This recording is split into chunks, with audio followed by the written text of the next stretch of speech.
Estaba presente en una de las claves del día, la desarrollamos más extensamente ahora en el análisis porque hay máxima tensión entre los Estados Unidos y China. En solo horas más va a comenzar a regir este nuevo arancel de 104%, la sumatoria de todas las medidas que ha ido tomando Donald Trump, la primera y la segunda en respuesta también a lo que ha hecho China luego de haberse decretado estas nuevas tarifas arancelarias por parte del presidente norteamericano. Así es que vamos a analizar esto, como estamos a horas de que esto ocurra. El contacto es con el analista internacional Fernando Wilson de la Universidad Adolfo Ibáñez para precisamente conversar sobre este tema. Hola Fernando, muchas gracias por estar con nosotros.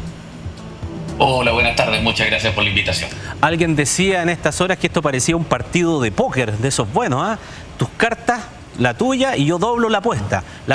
La pregunta es, ¿hasta cuándo tiramos naipes sobre la mesa?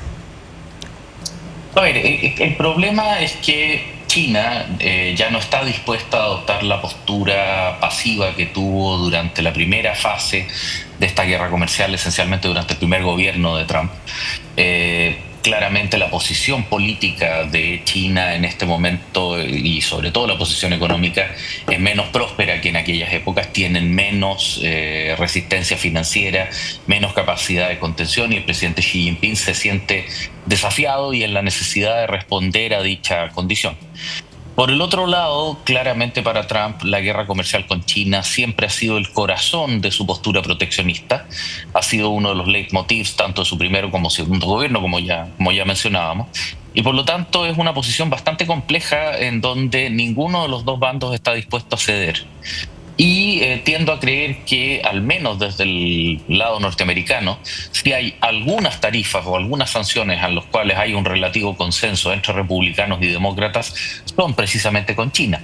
Recordemos que el gobierno de Biden no fue precisamente amable tampoco con el régimen de Xi Jinping, y por lo tanto nos encontramos en un escenario bastante complicado que puede continuar escalando hasta que de alguna manera se consiga distraer con otros eventos internacionales que permitan callada y discretamente bajar los aranceles. Ahora, ahí el elemento central es que ya Trump lo ha declarado explícitamente, es que la mayor parte de estas tarifas o de estas sanciones lo que buscan es conseguir negociaciones desde una posición de fuerza con, digamos, los 90 y fracción estados que han sido afectados por esta asignación unilateral. Por lo tanto, pero eso que es válido para la Unión Europea, Gran Bretaña, incluso el propio Chile, no lo es con China, a quien en la política de defensa norteamericana ya se ha definido como el principal adversario, y en documentos filtrados del Departamento de Defensa se ha planteado que el objetivo estratégico primario de la política exterior y de la política de defensa norteamericana es gravitar contra China en el Océano Pacífico, el Indo-Pacífico, e impedir que invadan la isla de Taiwán, generando de esa forma, la isla de Formosa, generando de esa manera claramente un punto de choque explícito, digamos, contra la República Popular China. Sí, a propósito que nombras a Taiwán, igual llama la atención porque si esto es una mezcla económica, política y quizás de otros también intereses, uno podría haber pensado que en esa pelea estratégica con China no le toca o negocias otro tipo de aranceles también con Taiwán. Pero Taiwán igual es afectado como el resto del mundo, en menor proporción, evidentemente. Pero entonces, ¿cuál es la lógica que hay detrás? Solamente desde el punto de vista económico, Trump cree efectivamente que esta situación va, como él declara y promete, va a hacer que después de una tempestad, que no sabemos de qué magnitud ni de qué tiempo, Estados Unidos va a volver a ser más rico y más rico que nunca. A ver, eso mismo prometió el presidente Herbert Hoover en el año 30 y lamentablemente no funcionó. La verdad es que hasta ahora las guerras de tarifas y las guerras de aranceles en general no producen los resultados buscados, porque la política no es mecánica, no es de interacción entre herramientas de poder sin ningún tipo de estructura emocional o valórica. En esa situación, el problema que tiene Trump es que una vez que negocie desde una perspectiva de fortaleza, digamos, las barreras arancelarias definitivas con todos los estados y con China, con Taiwán, etcétera, en particular, la animosidad que va a quedar después va a ser extremadamente fuerte. De alguna manera, Trump ya dinamitó algo que Estados Unidos venía tratando de construir desde la década del 70, que es básicamente buena voluntad de sus socios. El viejo discurso de que Estados Unidos es un elefante en la cristalería, Trump lo ha llevado a nuevos niveles y por lo tanto estas aspiraciones de volver a generar riqueza realmente no tienen una base lógica sobre la que puedan sustentarse. Y a eso se agrega además el hecho de que probablemente muchos de sus socios comerciales, alienados por esta circunstancia, van a tolerar digamos, algún grado de tarifa, algún grado de acciones aduaneras, pero esto va a tener un impacto contra la buena voluntad respecto a Estados Unidos en el mediano plazo. Basta con ver, digamos, las maniobras que están realizando los distintos estados europeos para prescindir, superar de alguna forma el paraguas nuclear norteamericano y los riesgos que representaba digamos, depender de la manera extrema que se hacía en la OTAN de la capacidad disuasiva norteamericana.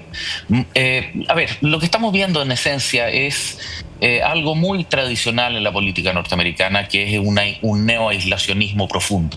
El problema de esto es que evidentemente Estados Unidos, salvo algunos aliados digamos, estratégicos y culturales, como por ejemplo Australia, la propia Gran Bretaña, etcétera, van a retener una mala voluntad, van a recordar este hecho, este proceso, muchos años después de que Trump simplemente sea una mala memoria en la historia colectiva. Y por lo tanto Estados Unidos está volviendo a confirmar el hecho de que las alianzas, bueno, eso nos lo planteaba Maquiavelo en El Príncipe ya hace casi 800 años, digamos, pero que las alianzas necesariamente están supeditadas a los intereses nacionales, y la interpretación de Trump de los intereses nacionales norteamericanos parece ser particularmente burda y simple.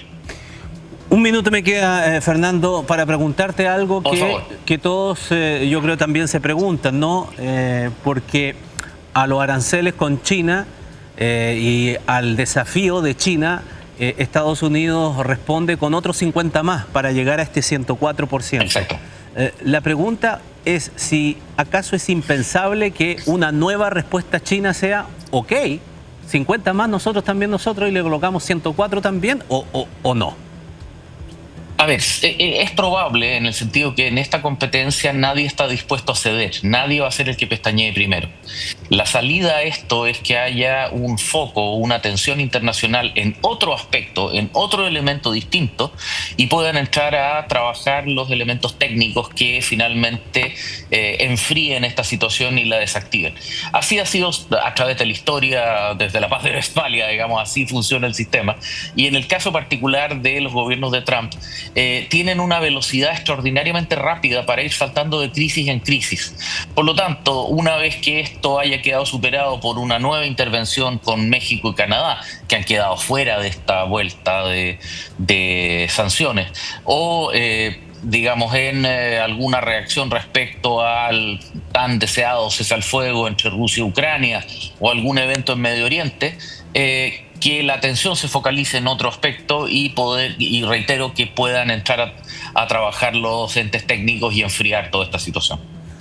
Bueno, veremos qué ocurre, porque esto realmente mantiene en vilo al mundo entero por las consecuencias que tiene en la economía global. Fernando Wilson, analista internacional de la Universidad Adolfo Ibáñez, gracias por conversar con nosotros. Que estén muy bien. Muchas gracias a ustedes, que estén muy bien.